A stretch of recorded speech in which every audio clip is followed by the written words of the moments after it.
Up, everyone? This is Chris. This is the Roadmap, Benzinga's NFT show. We have a huge show today, and I know there is a ton of people out there ready for this interview. We're going to be talking to two co-founders of Trippin Ape Tribe, one of the biggest projects out there. It minted recently. It's doing insane sales volume, breaking records for Solana. I mean, what a time to have these guys on. We're so excited. So stay tuned, everyone. This is the Roadmap.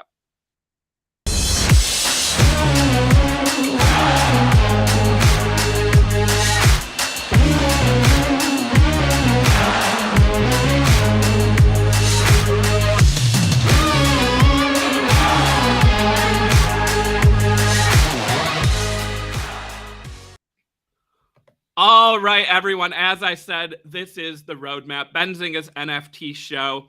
We're going to be doing that interview in a couple minutes here. Before we get started, want to give a quick shout out to our sponsor. Today's episode is sponsored by FTX US, one of the largest cryptocurrency exchanges in the world in terms of trading volume and daily users. The FTX app is used by over 6 million people to buy crypto and NFTs with no transaction or withdrawal fees, and you can use your phone or computer. The FTX US trading platform offers NFT trading on both the Ethereum and Solana blockchains with no gas fees.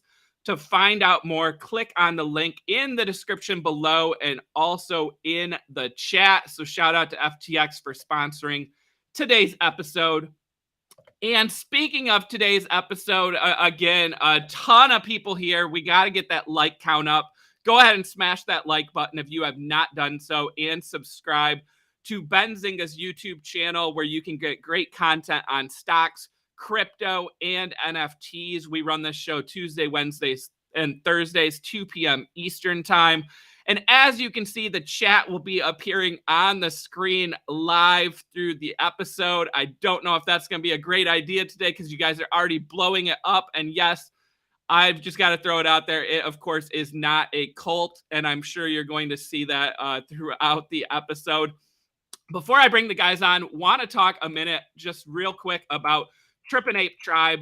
We use data here at Benzinga from CryptoSlam, which talks about the top NFT projects on a 24-hour, 7-day, and all-time basis. And on yesterday's episode, we went and took a look at 24 hours, and number one on the list was Trippin Ape Tribe. And also, it was the first time that Solana NFT secondary market sales beat Ethereum on a 24-hour basis. And that is, of course, thanks in large part to Trippin Ape Tribe, this 10,000 collection that we are going to hear more and more about. I'm seeing a floor price of 47.69 on Magic Eden, 49.99 on OpenSea. So excited to get into this interview. So I think without further ado, it is time to bring on the co-founders of Trippin Ape Tribe. So go ahead and show some love for Lysergic and Danny. What's going on, guys? Hey, how's it going, guys? What's going on, man? Going great. I mean, you guys can see the chat there on the screen. What a awesome community you guys have. This thing is going to be going nuts throughout the episode, I'm sure. So we'll try to play along and keep up with the chat as well. But yeah, great to have you guys on, and super excited that you could join us, the week of the mint, right? Before we get into Trippin Ape Tribe, one of the first questions we always like to ask, founders of projects is, share a little bit about your journey, right? How did you get into crypto and NFTs prior to launching this project? So Lysergic, I'll start with you. Okay, cool. And I just want to say thanks so much for having us, Chris. We appreciate, you giving us the platform to talk about the kind of madness of Trippin Ape Tribe. So I got in crypto in the infamous 2017 run, and pretty late, mind you. So I, bought a bag. It went up like 4x. I thought it's going to go up another 10x, and it didn't. It went down, and I lost basically all of it. But so I held that bag, kind of after that kind of fell out of it a little bit, but then bought up the what was it, the COVID dip. And ever since then, had really watched the charts, learned a lot about leverage trading, started doing that. Had a pretty big liquidation one time I was in a club and never did that again. And but I've always just been like a my Twitter handle is DeFi Gem Hunt. So I was always like a low cap, low market cap like hunter. And Danny and I actually used to just being really big into the shit coins, meaning anything on like basically anything on the Binance Smart Chain or Ethereum chain through Uniswap, and whether they're actual shit coins or not, but that's just what they're called. But so we used to just do that day in and day out. And then how I got into NFTs was actually through Danny, but I'll probably get into this at some point. But so I run music festivals for a living, and there's like a 3-month period where I had 2 festivals. And I was so busy, I was completely out of the crypto game. This was like maybe July through beginning of October last year. And so I was out of the game, did my stuff, came back. I hit up Danny. I was like, yo, like, what's going on? Let's get back into it. Ready to go. And he was like, yeah, man, it's all about NFTs now. Like me and all the guys are just on NFTs. So I was like, oh, okay. And I had some exposure to it through a friend of mine with the Hall of Fame Goat Lodge. They actually minted in July, and I was kind of talking with them because I actually threw a festival for them for their roadmap. And so I was there throughout that process. And back then I was like, man, this is just weird and like wild. And so like that was my first exposure. And the first, it's actually funny because the first one I actually had like in a wallet, technically didn't buy it, was at EDC Las Vegas. They had a Coinbase like activation. And I went there and you scan the QR code, and you get it. So that was technically my first NFT. The first one I bought, I can't remember. I think it was one of those. It was one of those stealth launches. It was called Eager Eagles. And it nothing happened with it. Like it just, I was gonna say, I don't know if I know that one. No, I don't think anyone does. It's probably it's probably in some hidden folders out there. So yeah, I'm sure. But I was I stayed pretty busy, and like I kind of went right into like wanting to run a project. I minted some other stuff in between.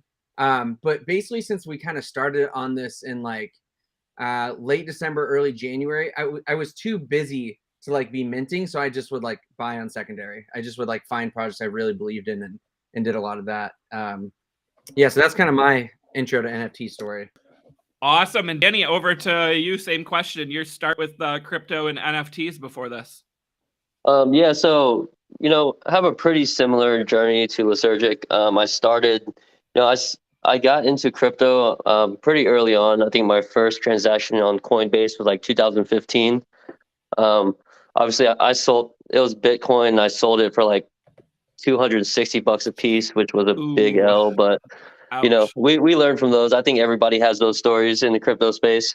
But after a while, kind of dabbled a little bit, here and there, while just working on other stuff in the real world. And then got back into it early 2000 and early last year, maybe February last year. I started getting real deep, diving into trading full time, and stumbled upon like the micro cap shitcoin games. I don't know if you've heard of Hodge Finance or Safe Moon. When those first came out, got into those pretty early, and kind of just stuck to the micro caps for a while. With Lysergic, me and him, we like every day, every morning, we'd wake up and try to hit pre-sales, just try to hop in early and just chase those pumps. We did pretty well. It was kind of like the golden age of Binance Smart Chain then. But after that, it was maybe September, October. I really got into the NFT space.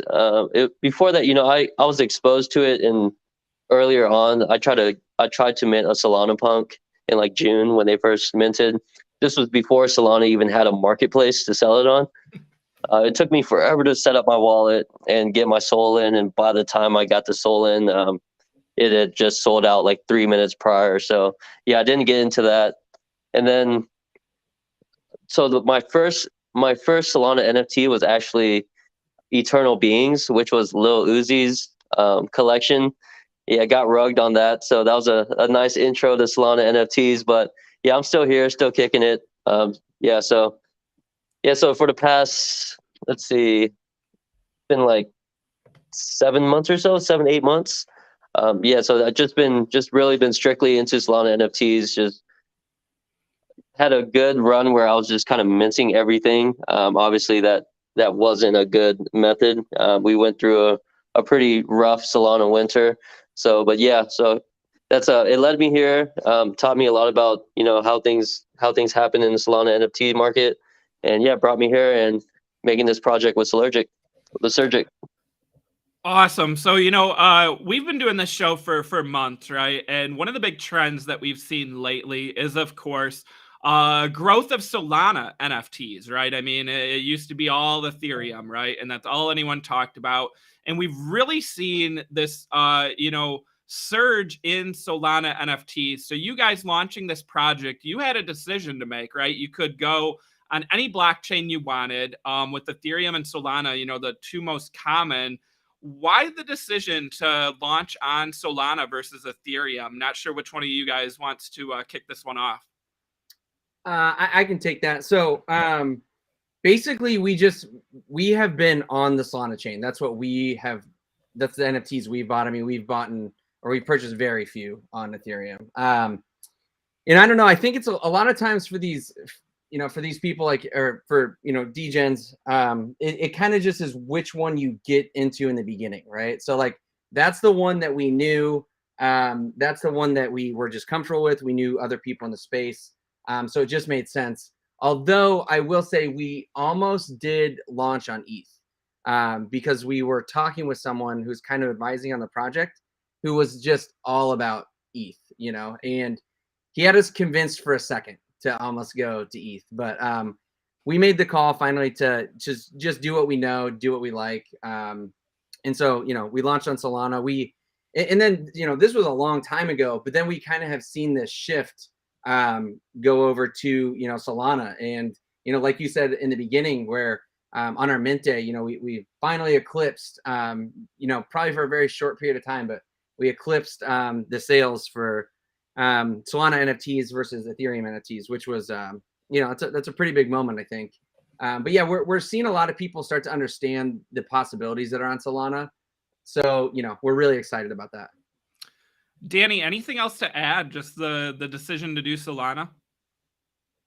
Yeah, aside from the fact that we're really truly just Solana degens, one big difference between Solana and Ethereum is really just the size of the Solana community. It's it's relatively small compared to ETH, but so it makes it so that if a project really takes off and starts to gain some traction and attention, if a few of the right people are talking about it, then everybody's talking about it. You either catch traction and take over Solana, or you kind of go unnoticed.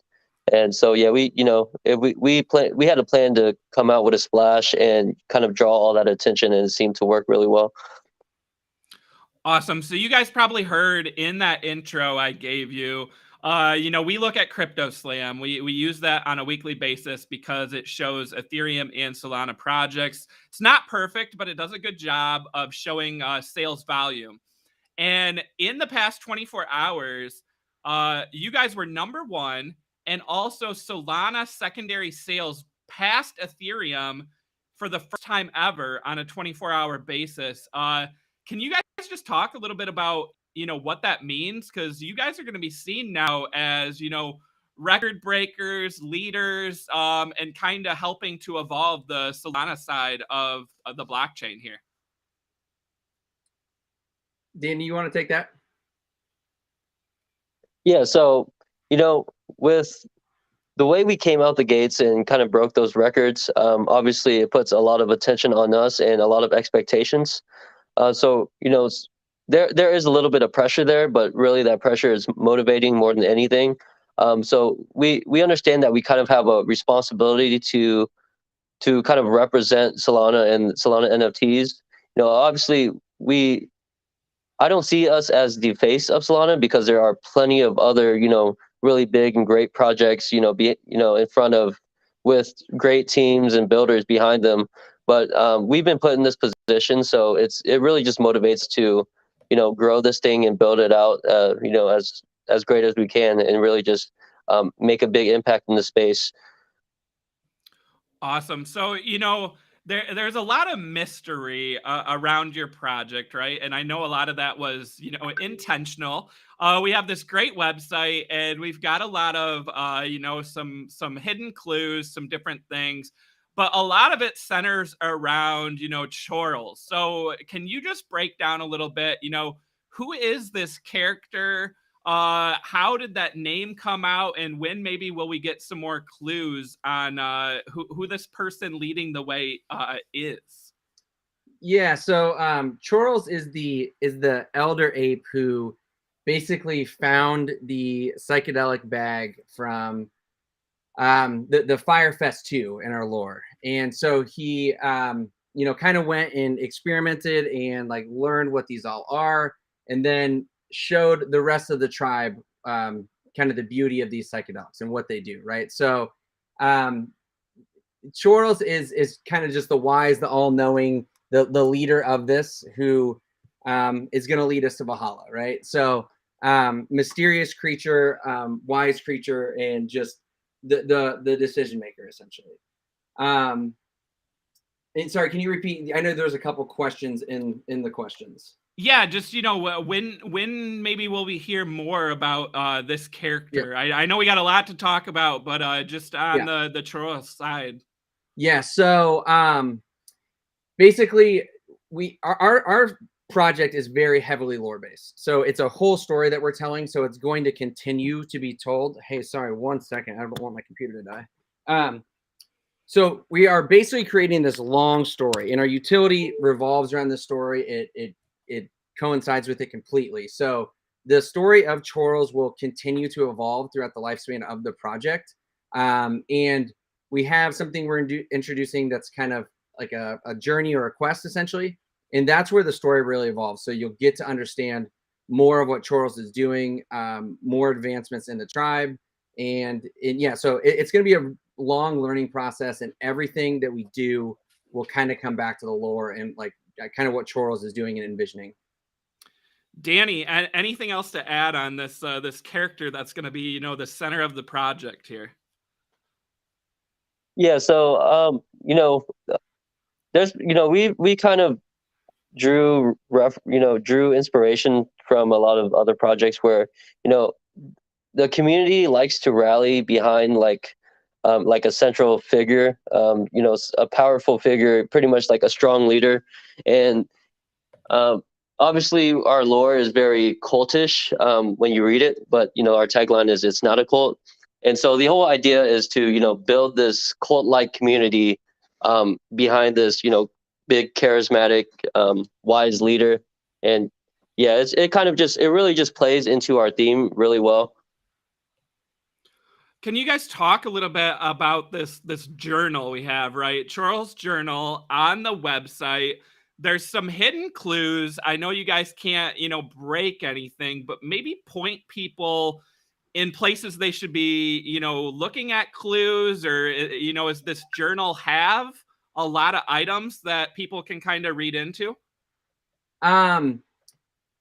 Yes, that's the whole point of them. So the journal is our roadmap, put out in a secretive, fun way, right? So the idea is that if you really read into those, you can at least get some sort of vague idea of what might happen, and that's where the speculation kind of becomes fun, right? Everyone in the community is, even just was it yesterday? Yeah, yesterday we released our 3rd journal entry. And the speculation just went nuts. And a lot of people, I don't know if I want to say they got close, but a lot of people are figuring out like at least what to look for.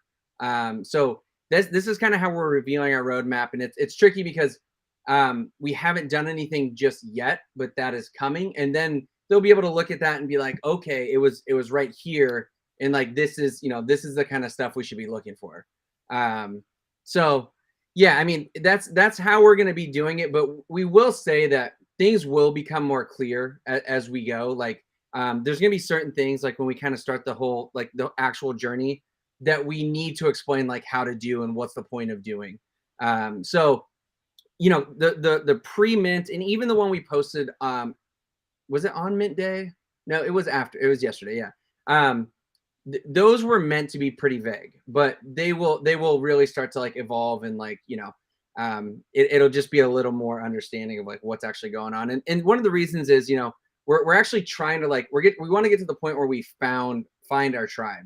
You know, there's when any project launches, especially one that has a lot of hype, there's a lot of flippers, there's a lot of people taking profits, especially if they, you know, minted, right? I mean, the floor went pretty high pretty quick.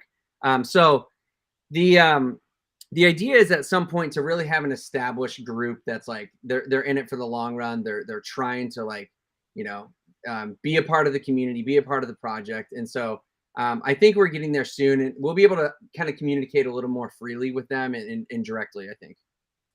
Danny, how about you? Anything to add here on the journal, why it's important, and maybe, you know, when we'll get more details on what's hidden here? Yeah, so like Lysergic said, the journals are, you know, kind of vague, and we're going to get to a point where we're a little bit more specific about it. So the idea is, so the journal is not really the only content piece that kind of hints at things. We also have Chorles's transmissions, where he, you know, puts out a audio message to also hint at some other things too. So we kind of pair those two together.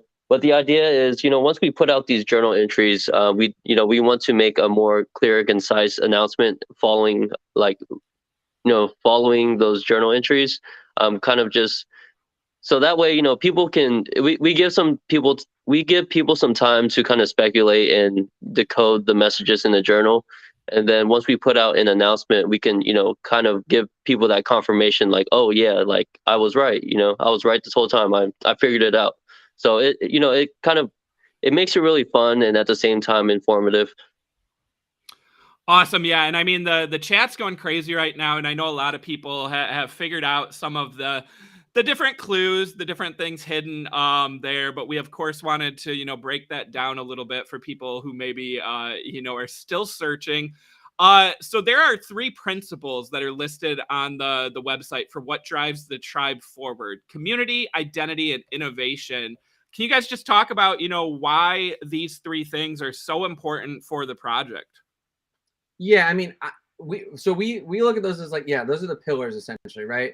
And those I think could be kind of the pillars for any project, unless, you know, they're like a really tech-driven project, then it might be a little different. But at the basis of any project is community. I mean, on Solana, when you look at like the really strong communities, like DeGods is absolutely insane. Kets is like, I've described them before as like a rabid community. They're just like, they're all over the place. And if you say anything about Kets, like they're all over your posts, like posting their emoji and, you know, just going nuts. And so kind of fostering that community is really the most important first step. And, you know, that was the idea with the first, you know, few days, is like get the community in, like get them vibing with each other and all that. Now, everyone seems to really want an announcement instead, but which will come. But yeah, we know that community is really the first step in any of these projects. And like I mentioned before, once we get through the flippers and we find these people who are like in it for the long haul, you know, we're gonna do what we can to like take care of them, foster them, get to know them. And then identity, I think, comes from like just like all the recent meta of the branding plays. Like we are, again, like I said, we're not really a tech driven thing, although we do have some pretty deep tech in our utility. But we're not looking to like put out like sniper bots, you know, for secondary markets, or like some of the projects do. Which that stuff has its place, and I think so do projects like ours. So the identity part is just kind of establish who we are, what we're trying to do, which, you know, will become again more apparent as we move forward. And it will be a lot of like cool stuff. You know, obviously we're gonna have an IRL event focus. That's my background. You know, there'll be some merch branding stuff, kind of the standard stuff, along with some, you know, some more high level stuff we think, and, you know, even down to like acquisitions. And then that's kind of where we can also play into our lab, which is Valhalla Labs. So we have kind of 2 areas we can brand in. It can be any type of brand, or, you know, a brand that makes sense to collaborate with a psychedelic project, you know, maybe again a music festival, you know, or countercultural stuff like skateboard companies, you know, snowboard, anything that's like kind of a little off the beaten path that might make a little more sense than I don't know, I don't really have a good example. You know, Shopify, you know, collab with Doodles. I'm not sure that Shopify would collab with a, you know, project related to psychedelics, but maybe, I don't really know. But then we have Valhalla Labs, which can form partnerships, do different types of acquisitions, and kind of just be its own entity that really is the parent company of Trippin Ape Tribe. So a couple different ways to kind of look at the branding from this. And the reason behind Valhalla Labs was to give us that option, that more, you know, I don't know if I want to say family friendly, but more general, like, you know, option to work with, you know, whoever. And it'll be the company that, you know, may or may not release another collection down the road. So, you know, that's, we wanted to separate it off. So there's kind of two distinct entities there. Love that. Danny, anything to add on those three key pillars? You know, maybe why they're so important and how that's going to drive the project going forward? Yeah, for sure. So with, you know, community, I think, you know, every great project, every big project, in order to really be successful, is to have that strong community rally behind you. Because, you know, the biggest kind of like the biggest marketing tool you can have is to have, you know, thousands of people on Twitter rocking your PFP. And so, you know, that's just free marketing. The community is going out and, you know, repping your project and, you know, just showing that they're proud of it. And, you know, if the right people are doing that, you know, there's the people that they influence are all going to want to join in with that. So, you know, just having a strong community is really important for any project. And, you know, the bigger the community, the better. And so, you know, that leads into the identity piece. You know, the Danny, community needs something. Why don't you touch on innovation? Because I didn't get to that one. Oh yeah, for sure. So with innovation, so, you know, there's always like a specific meta that's going on in the space, and the thing with the NFT space is it moves really fast, and so you know you have to be able to kind of pivot and adapt to the new metas, but, you know, with innovation, you want to do it in a different way than everyone's doing it. You know, in order to kind of set yourself apart and, you know, really be noticed in the space is really you have to follow the meta, but at the same time, kind of do it in your own unique way. And that's, you know, that's really what we're trying to do. There's a lot of the ideas we have are kind of, they're familiar. You know, a lot of people are familiar with them, and it's kind of they're common things, but the way we're doing them is, you know, new and unique. You know, just that we just think that's important in order to put your project ahead and, you know, ahead and in front of new people. Definitely. You know, speaking of community identity, you guys have, you know, one of your key pieces here is, of course, this, it's a tribe, not a cult. Either of you want to talk a little bit about, you know, where that came from and how that's going to help with some branding here going forward?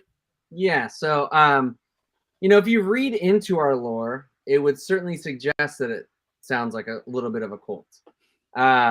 So we just want to make it clear that while it may seem that way, it is not that way. But really, you know, at the end of the day, it's just like, that's just like a fun piece of our lore that, you know, people can really latch on to, they can get excited about. And that was the whole idea. Like, it creates a really fun story. And it actually allows us to really evolve the story. And we were actually just discussing the other day if there's an end to it and how it ends. And we came up with some pretty fun ideas. So, you know, that's really just like that piece that we thought people would latch onto and like run with. And they did. And it kind of also goes into the branding portion of it where, you know, you've seen the chat being, you know, spammed with "it's not a cult," and we just think that like taglines or, you know, any that kind of just furthers the identity of the project. So when we came up with that, let me back up. Actually, we had kind of a similar lore at a certain point. Yeah, somewhat similar, I guess I would say. But I was reading through it one night and I was like, man, like, all we're missing here is like a tribe leader, and this thing is you know, like some sort of weird like not a cult, but like right on the edge, right? So we kind of talked about that, and we're like, I think we do something where maybe it seems like it is, but it's obviously it's not. And then that not a cult thing becomes kind of our tagline, the cult with the strike through. So it just, it was made to be fun and just kind of a part of the story. And, we're really stoked that people are latching onto it. Cause I mean, it'll be part of, merch. It's a part of our different types of utility. It's kind of, it's kind of the major part of our identity, at least as of now. Yeah, I mean, you just said merch. I know people were already asking about that in the chat. I mean, I'm not going to ask you when, but just hearing you say that, I'm excited about, because I would love to rock some merch, on a stream someday. I think that would be awesome. Danny, anything to add there to, the cult versus tribe and how everyone's latching on to that? Yeah, kind of just to follow up on what Lysergic said. It's really, it's the thing with NFT projects is people like NFTs because, obviously there's monetary value in it, but what really keeps people around is really just the engagement and the fun of it. Like, with having the story and having the story that we can kind of draw out, and it just creates some continued excitement and something for people to really engage with. And they really latched onto the it's not a cult thing. It's kind of, it's just cheeky and funny. And I think it's, the main demographic of, Solana degens, it really is for them. Like it's something that they all like. So yeah, it was just really important in order to capture our audience.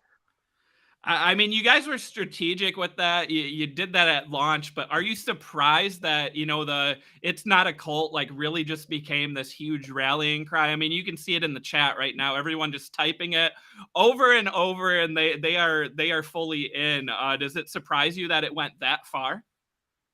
Well, first of all, it was a pretty big surprise to us how big the following got in general, right? So like saying that it wasn't a surprise, I think would be a lie. We're definitely we're thrilled to see how much it kind of caught on. We knew it would be the tagline, but when we started talking about this pre-launch, we didn't know if we'd go into mint with 15,000 followers, 100,000 followers on Twitter. We didn't really think we'd ever get up to 400,000 followers, which is funny because people seem to fault us for it. And they're like, it's overhyped, and we're like, damn, we didn't even really do anything. It's not really our fault that it got overhyped. But we didn't expect it to be this crazy. And now I think that I think it makes sense, and especially with how hype we got, it's kind of as of right now, without utility, the community is just rallying around each other and just blasting that all over Twitter, blasting that all over the chat. So we didn't expect it to be this crazy, but we love to see it for sure. Awesome. I think we lost Danny there for a minute. I want to get into some of the traits, right? That's one of the fun things we always like to do here on the roadmap. We talk to founders of NFT collections.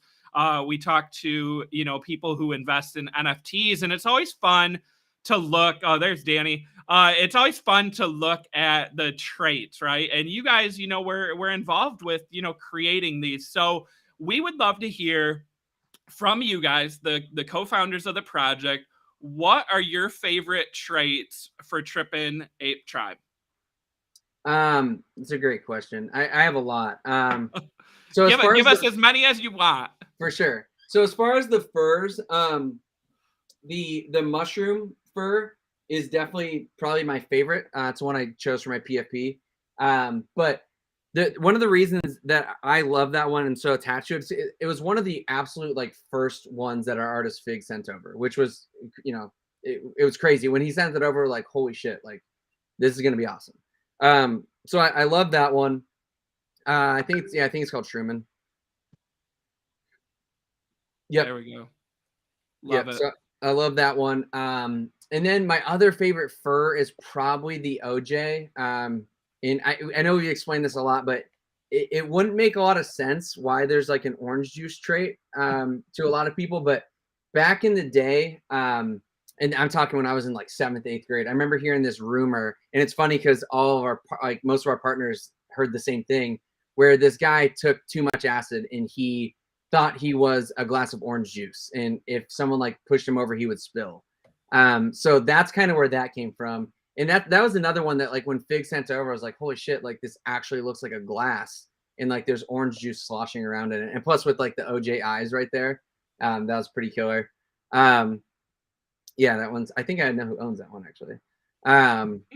But yeah, and actually I do love, so we have a couple like, you know, that pay homage to like Alice in Wonderland, like that white rabbit, the Mad Hatter hat. There's kind of like a blouse looking thing that I believe we also labeled Mad Hatter. So those are some of my favorites. And then some weird ones that might not seem to be like a popular. Oh, also, I think we have, you know, this is going to sound cocky, but I truly think we have some of the best laser eyes in the NFT game. You know, so I do love those. They look just very electric, super cool. A couple that are probably like not really revered by anybody else that I've always loved. I love the suspenders for some reason. I've always loved the suspender ones. And then what's the other one? Oh, just like the beanie. For some reason, I love the beanie. But yeah, there's some suspenders.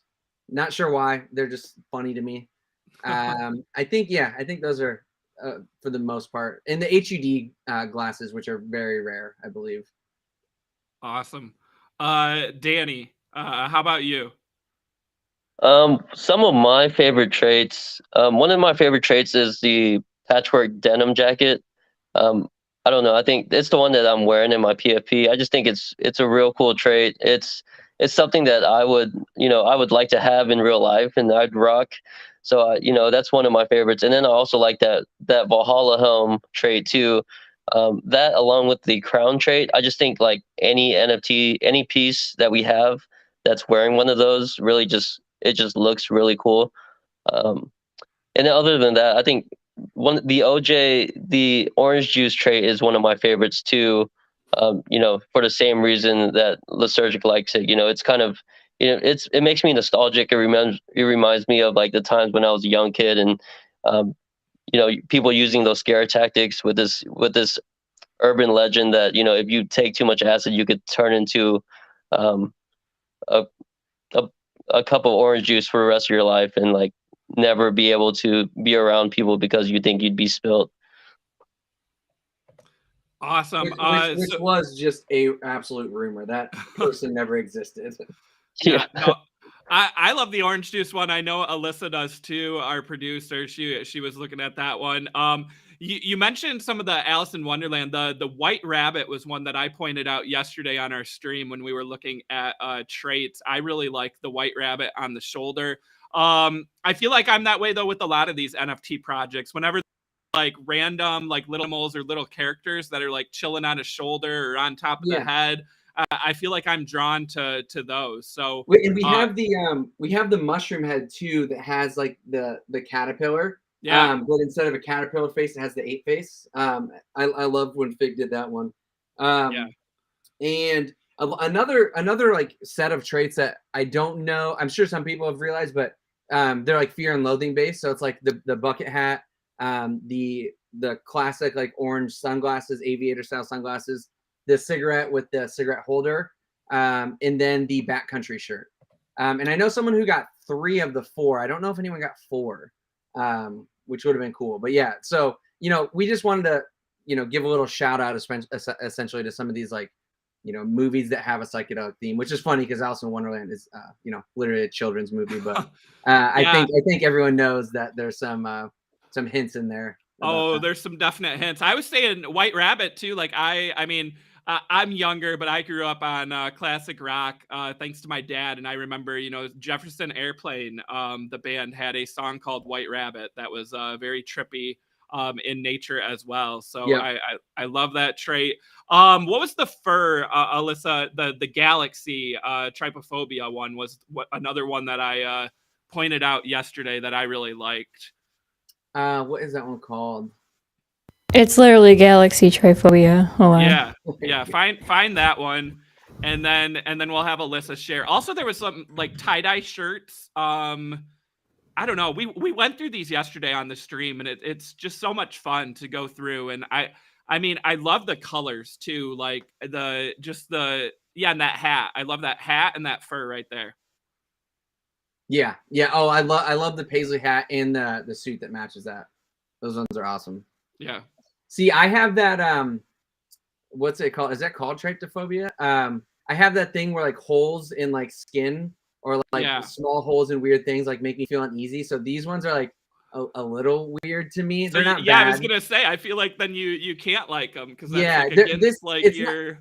It's not bad for some reason. I think it's the weirdest like you know, I don't even want to call it a fear, but like it's like the really small holes that really bother me for whatever reason. I don't know why. That's just how I'm wired, I guess. Yeah. While we're going through these, I don't know if you guys can answer this, but are there any like hidden traits that maybe pay tribute to movies or other projects where it's not listed in the name of the trait? So maybe people would have to do a little bit more digging, or people haven't figured it out yet. Anything that's like hidden beyond? I'm trying to think. I think I'm going to mention most of those. Danny, are we missing any? I mean, there's the Mad Hatter right above there. That hat there, yep. That one's sweet. Yeah, I love that one. I think just the ones that we mentioned, I believe. All right, Alyssa, any traits you want to call out from looking at these? I'm a sucker for drippy. Oh yeah, the drippy ones you were liking yesterday. Yeah, I love drippy. Yeah, I love the. I like the radioactive drippy, the green one. Yes. Yeah. Let's see it. No, yeah, the drippy ones are sweet. So. And the OJ. I love those. I love those robes. You could almost call them like maybe a cult robe, you know, but I don't know. It's not a cult robe. There you go. Right. Yeah. Oh, and those pit vipers are some of my favorites too. Yeah, the green is sweet. Mm-hmm. Yeah, drippy is awesome. I'm scared to do this because the chat's already been going crazy. But how about you guys out there watching? Throw out some favorite traits, or I mean, throw out your number, right? And maybe we'll pull up a couple to look at. So Alyssa, if we can keep up with the chat, let's see what everyone has to say there. And those ones are cool. Those are the ceremonial ropes. There's only 10 that exist there, and it has the Hollow Labs chain on it. Yeah, so those ones are super rare. Super rare, yeah. Yeah. Awesome. Let's see what the chat's saying. I saw some numbers, Alyssa. I don't know if you're feeling brave and want to pull some up. Okay, I got you guys. Okay, just type in whatever you see, and we'll look at it.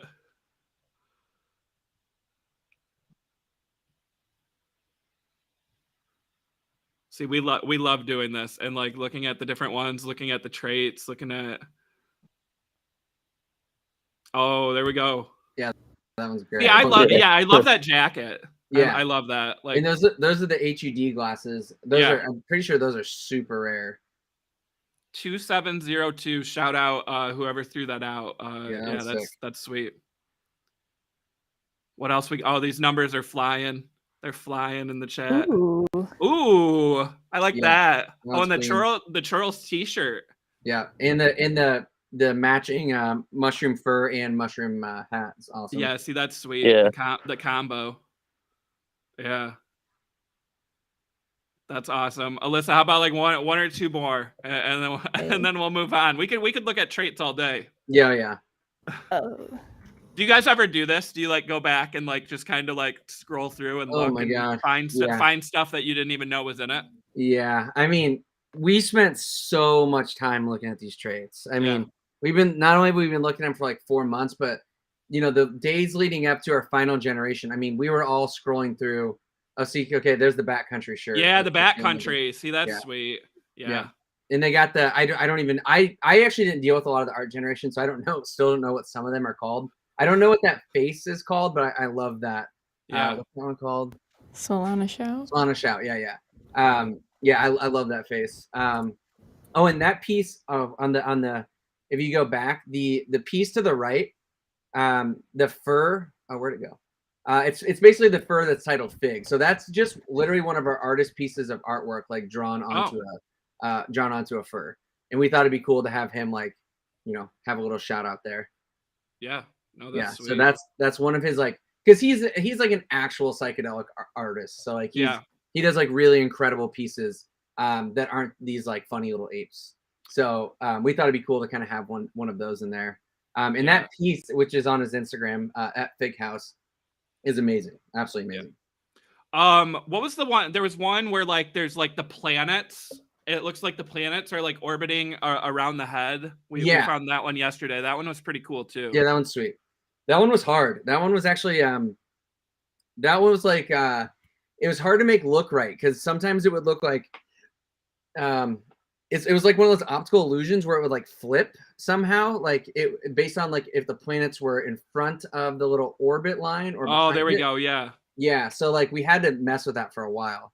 Well, it came out great. I love it. Yeah, it did. It did. Yeah, no, that's sweet. So all right, guys, before we head on to what's next, any other traits here? I don't think so. Like you said, yeah, we could talk traits all day. Yeah. Yeah, I mean, if you look up the blotter background trait, like that's every single one that has a blotter background trait is a legendary. So like all of those combinations are, you know, they look great. You know, they're all super vibrant. There's that rabbit again. Yeah, I love the white rabbit. We use exclusions for our generation on these. So like the blotter backgrounds could only have like certain traits that were like super rare to begin with. Awesome. So that's why they're all like rare furs, you know, rare hats. There's a caterpillar. Oh, those are actually, I forgot about those sunglasses. Those sunglasses are those are some of my favorite too. Yeah, those are sweet. Yeah.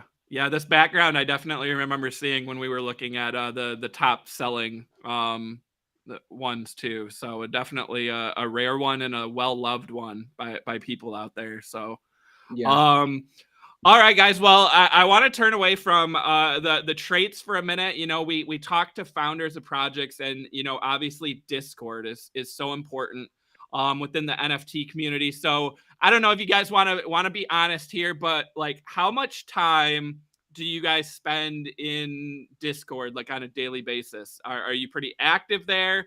And why is Discord so important for a project? So I am now trying to spend a lot more time there since since we are now we have the holders chat, we can chat with the people who are in the project. But before it was kind of like, it was our mods and our community manager King that was mostly doing it. So like it was hard to get in there because we were so busy. Like we'd pop in every once in a while, but we usually like in order for our holders or potential holders at the time to like get to know us, we utilized like spaces. So we did, a ton of spaces, probably somewhere between 15 and 20 before. And so that was kind of our way of like, you know, having them, you know, being able to get to know us and chat with us. So, but yeah, now the plan is to be in there a lot more. And I pop in there now every once in a while, you know, have a 30-minute chat and then got to dip to do something like this, right? Like, so there's still stuff we have to do, but I think that's going to be much more of a common thing now that we're kind of actually building the holder community. Danny, what about you? Yeah, I try to pop in. Mostly when I pop into the Discord, it's really to talk to the mods and the community manager and kind of, you know, get a feel for how the community is going. Pre-mint, it was just really, really hectic in there. It was hard to really hold a conversation with anyone. Right. We had like a 1 to 2 minute cooldown timer in the main chat, and as soon as you sent a message, it was gone. So yeah, now that it's post-mint and it's, you know, calmed down a little bit, we're able to get in there more. Obviously we want to kind of build that bigger connection with the community directly. And we think, you know, Discord's a good tool to do that with. You know, the difference between our Discord and our Twitter, we kind of try to stay in our brand voice with all the tweets we make. And, you know, it's a little bit more cryptic, but in the Discord, we're able to kind of lay things out in a more detailed way. And kind of go outside of that voice a little bit, just to help people understand what we're actually doing. Awesome. Yeah. So, I mean, you guys both mentioned Twitter Spaces and our Twitter, being used for the brand. That's something, at Benzinga, we do some Twitter Spaces with different projects, and it's really a great tool. Can you just talk a little bit about, how Twitter Spaces helped before the mint to, maybe answer some questions, get some stuff, out there for people, and also how it could be used as a tool going forward once we get, more details on roadmap and what's ahead?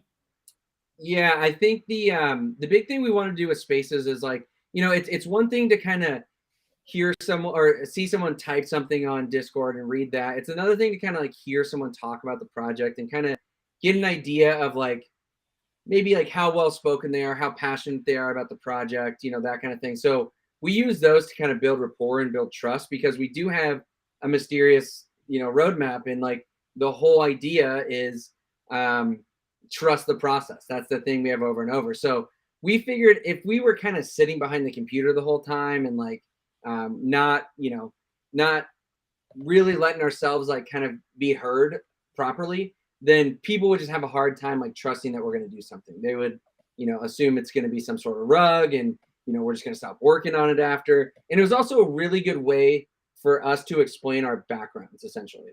And I guess I haven't covered it here, but yeah, like I said, mine is in the music industry world, which I've compared a lot to like how you build hype with NFT projects. It's kind of the same thing. It's fostering community, it's proper branding, proper hype, marketing, and then kind of explaining the experience. So that kind of just my background in that really shifted right into this.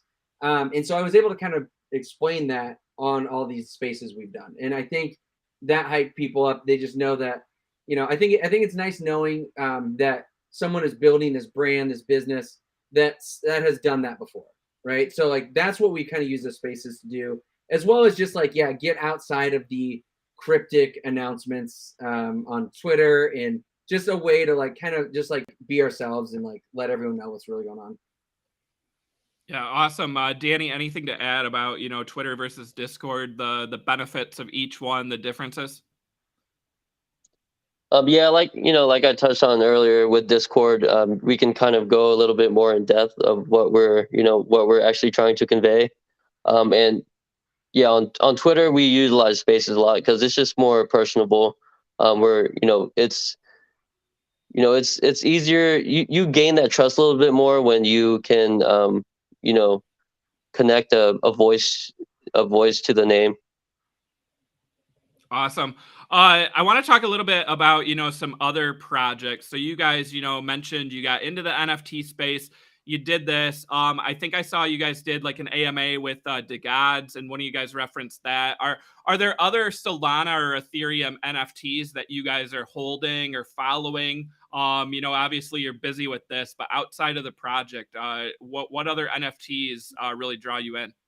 Yeah. So on Solana, yeah, I've had Decoding since January, I think. So not their early days, but compared to now and like where the floor's at, I mean, very early in that sense. And I've had I bought a Cats. I love that community. I do have an OK Bears. What they've done's been crazy. I have a bunch of smaller ones that I can't even really remember. Oh, I have an Astrals. We've been talking to those guys a lot, and since they have Shaq involved in their project, and Shaq's a DJ now, we're kind of just in talks about some cool shit we can do. Man, I don't even remember what else I have. It's kind of unfortunate I haven't been able to buy as much when I've been working on this project for the past 4 months. And recently we've gotten whitelisted for some cool stuff. I think I have a dope head still. I don't know. I'd have to pull up my Phantom. There's a whole bunch of shit in there, including random stuff that people have sent me. Right. Yeah. Danny, what about you? Yeah, I've have a lot of stuff in my wallet, but honestly, like a lot of the stuff I hold are just like projects that never went anywhere, or just rugs in general. One of my favorite projects that I'm holding is Stoned Ape Crew. They're really centered around the cannabis industry, and I kind of really connect with that. and they do, they've been doing some inner life event stuff, which I think is cool too, and something we want to, implement with our project. But other than that, yeah, I've just been, for my personal wallet, I've been watching our, us on the secondary market and kind of just sniping all the ones that I like. And so, yeah, I'm really just hoarding Trippin Ape Tribe, just investing in myself, because I really believe in what we're doing and what we have planned for the future. Love that. So I mentioned at the top, Solana breaking records, and you guys were part of that over the last 24 hours. We try to cover, both Ethereum and Solana and even others, like Flow with NBA Top Shot on the show. So there's been a lot of questions from people about Solana NFTs, and a lot of people that maybe are hesitant to, branch out and go into Solana. Can you guys just share, since you have the background there, why should people be looking to either get into Solana NFTs or diversify themselves, with both Ethereum and Solana? Of course, not financial advice, just, throw out some reasons for Solana here. Yeah, I mean, in my opinion, one of the reasons I've always liked, one of the reasons I've liked Solana so much is because it is a smaller community. And again, now that might change, but everyone kind of knows each other. We kind of all know like which mints we're going after, right? And which projects are going to be best to buy on secondary. So if you kind of just follow the trends, you can see, what's next essentially. And I've always thought that was fun. So I don't want to say it's easier to do well in Solana, but for me it is, at least. And the other thing is, like, there's just a lot more you can do with Solana because there's not that giant gas fee. Like, for example, our utility, we're going to have so many times where you have to approve some sort of transaction that if they had to do that with a gas fee, whether that's $15, $50, depending on how crazy it is, it would be too much for people. Like, people would not, they just wouldn't do it. Like, the end reward wouldn't be worth it, at least in their eyes. So that's a big piece. Like, you can do a lot of cool on-chain stuff with it. That's just difficult to do on Ethereum. A lot of projects are doing stuff like these different quests or staking, or these raffles, for example. I mean, Gods probably has the best raffle, or Famous Fox has a really good one too. But it's like these little micro transactions that, like, for us on Solana, they don't mean anything. It's like we're spending a penny or whatever to get it done. But on ETH, like, that would be a substantial amount of money to do these all the time. So that's one of the biggest reasons, in my opinion. The on-chain stuff just becomes a lot more reasonable. It just makes a lot more sense. Danny, same question for you. Solana, why should people be looking at Solana? I think just recently, I think OK Bears kind of ushered it in. Like, there are a lot of people on the ETH side starting to pay attention to Solana, which way more than they ever have. It's always been kind of this ongoing joke where people on Twitter are like, "Hey, the ETH whales are coming," but now they really are. Like, we're just, Solana as a whole is just getting a lot more attention from the entire NFT space, and there's, we see the increased volume, we see the increased social metrics on all these Solana projects that we've never seen before, and Solana is really just evolving, and we're coming into a new era of Solana, and I think people are starting to take notice. And so it's still super early, so getting in now, you're going to be a part of that new era. Awesome. All right. Well, it looks like we're out of time. So before we let you guys go, I know, again, this huge mystery around the project, but if you could just share maybe something to look forward to, sometimes people should look forward to, or just any reason why people out there should be looking at your project for the long term without giving too much away. Lysergic, how about you? So the first piece that's like the most crucial part of this journey is happening very soon. And there's going to be hints to, there's already actually hints about it. Some people have a pretty good understanding of what it might be. And we're gonna, I believe Chorles has blessed us with a transmission that will be coming out today that will maybe even make it a little more clear. Yeah, we know everything right now is when announcement, when utility, when this, when that. You know, we literally are on just past 48 hours of day two, guys. Day two. Yeah, and not to mention we all went down to Miami to meet to do the mint, and we slept like 1 or 2 hours each night. So like even yesterday was like we were catching up. So yeah, just give us a second. But yes, it's all going to be starting very soon with this first piece that I don't know. It could seem small to some people, but once the story unravels, you'll realize how important it is. Awesome. Danny, same question before we let you guys go. Yeah, just follow up on that first piece. It's something that a lot of projects talk about, and that never really gets done. And the fact that we're going to be doing it so early, and just in the fashion that we're doing it, it's really going to be a big look, and is going to provide a lot of value for our holders. But yeah, other than that, it's really just about trusting the process. Right now, there's a lot of impatience. Obviously, this space as a whole just really has a short attention span. So we understand that the more we draw this out and postpone on the announcement, people are going to get real impatient and frustrated. But yeah, it's just follow the code of Chorles. Just trust the process and just be patient, and it will reward you. And I want to follow up on that.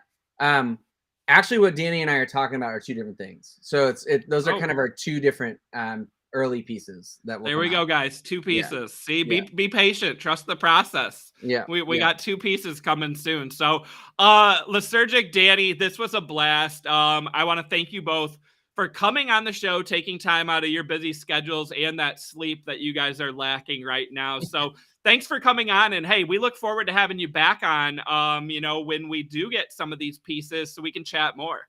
Likewise, man. Just let us know. We're on. Yeah, awesome. Thank you, appreciate guys. you having us. Of course. All right. So Danny and Lysergic, Trippin Ape Tribe, guys. Thank you so much for this community, for showing up, right? A ton of people here watching. Just a reminder again, smash that like if you have not already. Subscribe to Benzinga's YouTube channel.